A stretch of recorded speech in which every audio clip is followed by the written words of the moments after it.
नमस्कार, मैं रविश कुमार। हर दिन खबरें आती है और चली जाती है, लेकिन आज की खबरें आपको हिला सकती है।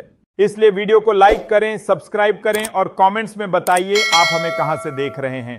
और हाँ, वीडियो को आखिर तक देखना मत भूलिए, वरना वो राज कभी नहीं जान पाएंगे जो गोदी मीडिया आपसे हमेशा छुपाती रही है। डोनाल्ड ट्रंप के H-1B वीजा पर $1 लाख शुल्क लगाने के फैसले के बाद भारतीय वीजा धारकों में दहशत फैल गई है। कई भारतीयों ने दिवाली और शादी जैसे अपने घर लौटने की योजनाएं रद्द कर दी हैं।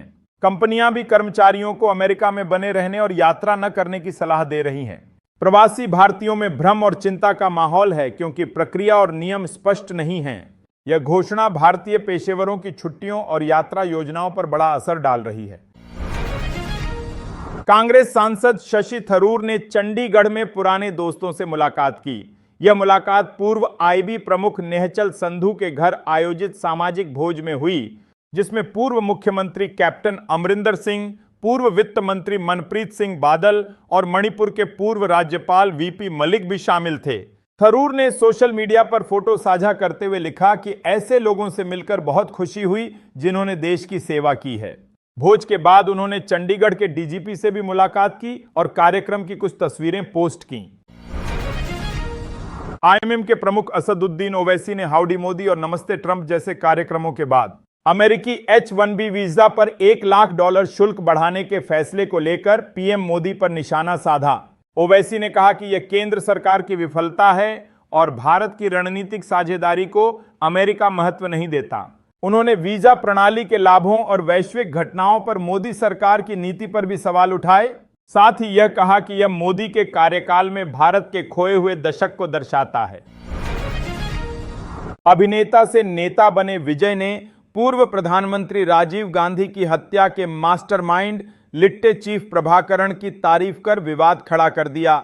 उन्होंने कहा कि इलम तमिलों को प्रभाकरण ने मां जैसा प्यार दिया और दुनिया भर के तमिल उनके नेता को खोकर दुखी हैं। विजय ने कहा कि उनकी आवाज उठाना हमारा कर्तव्य है। उन्होंने मछुआरों की समस्याओं पर भी जोर दिया और कहा कि उनके सपने और जीवन दोनों हमारे लिए महत्वपूर्ण हैं। विजय तमिलनाडु में राजनीतिक जमीन बनाने की तैयारी कर रहे हैं। असम के मुख्यमंत्री हिमंत बिस्वा शर्मा ने गायक जुबिन गर्ग की मौत की जांच कराने का ऐलान किया। 2 लोगों के खिलाफ एफआईआर दर्ज की गई है। शर्मा खुद दिल्ली जाकर गायक का शव गुवाहाटी लाने वाले हैं।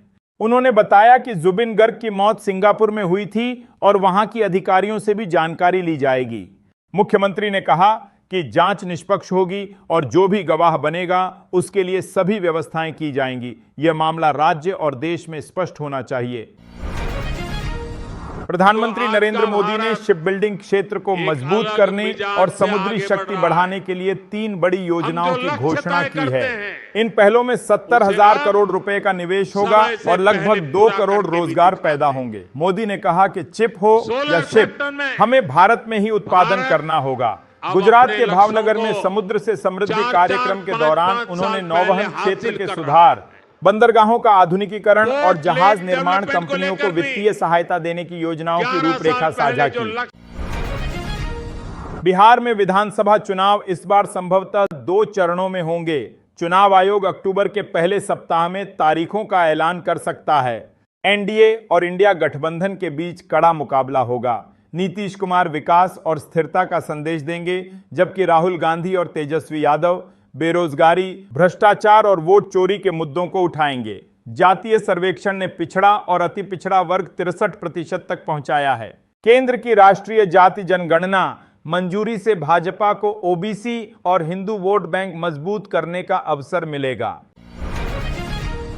अमेरिका के H-1B वीजा आवेदनों पर $1 लाख अमेरिकी डॉलर की फीस बढ़ोतरी ने राजनीति गर्म कर दी है। आम आदमी पार्टी के नेता अरविंद केजरीवाल ने पीएम मोदी से पूछा कि 140 करोड़ लोगों के प्रधानमंत्री के रूप में वह इतना लाचार क्यों हैं।